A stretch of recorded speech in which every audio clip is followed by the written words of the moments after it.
पैसे वाटतानाचा व्हिडिओ आलाय का समोर? मग आता हा व्हिडिओ कोणी बघायला पाहिजे? निवडणूक आयोगाने बघायला पाहिजे, कारण काल अनिल देशमुखांचं डोकं आपोआप फुटलं. आज पैसे जर वाटतानाचा व्हिडिओ असेल तर हे जादूचे पैसे आले कुठून, कोणाच्या खिशात जात होते?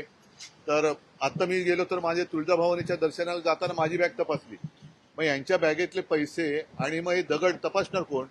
तर मला असं वाटतं की निवडणूक आयोगाने याच्यामध्ये कठोर कारवाई केली पाहिजे, नाहीतर निवडणूक आयोगावरती कारवाई करण्यासाठी आम्हाला काहीतरी वेगळा मार्ग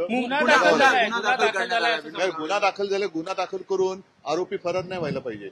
कारण असं काही ठिकाणावरनं मला माहिती मिळाली की काल सुद्धा कदाचित हे त्यांच्यातल्या गँगवर असू शकेल, कारण काल नाशिकमध्ये यांच्या गटापैकी एक गट पैसे वाटताना काही जण फरार झाल्याचं ऐक्यू माहिती आहे. माझ्याकडे काही त्याच्याबद्दल पुरावा नाही, पण निवडणूक आयोगाने अत्यंत निपक्षपातीपणाने हे घडलं असेल आणि तुमच्याकडे जर का व्हिडिओ असेल तर त्याच्यावरती कारवाई झालीच पाहिजे.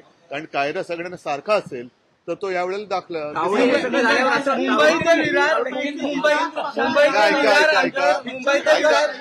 अरे मला ऐका, जरा बोलू द्या ना, मला बोलू द्या. आता पहिल्या प्रथम तावडे जर का तावडीत सापडले असतील तर त्यांनी आतापर्यंतची सरकार कशी पाडली आणि कशी बनवली त्याचा सुद्धा पुरावा आहे. सामान्य नागरिकांच्या 10 वेळा गाड्या चेक केल्या जातात. मला तेच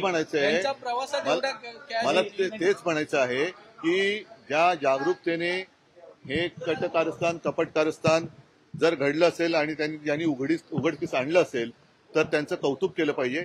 पण कदाचित हे त्यांचं आपापसातल्या गँगवर सुद्धा असू शकेल. म्हणजे मला माहिती न मिळता मी जे बोललो ते खरं आहे. भाजपांतर्गत असेल किंवा मिंदे आणि यांचा पण असू शकेल. कारण काल नाशिकमध्ये सुद्धा असेच व्हिडिओ काही समोर आलेत. तुमच्यापर्यंत पोहोचलेत की नाही मला कल्पना नाही. बीजेपी का राष्ट्रीय महामंत्री पैसों के साथ पकड़ा जाता है, क्या कहेंगे आप? नाही, आता हे सगळ्या महाराष्ट्राने बघितलं पाहिजे की यांच्या योजना ज्या आहेत त्या कशा फसव्या आहेत.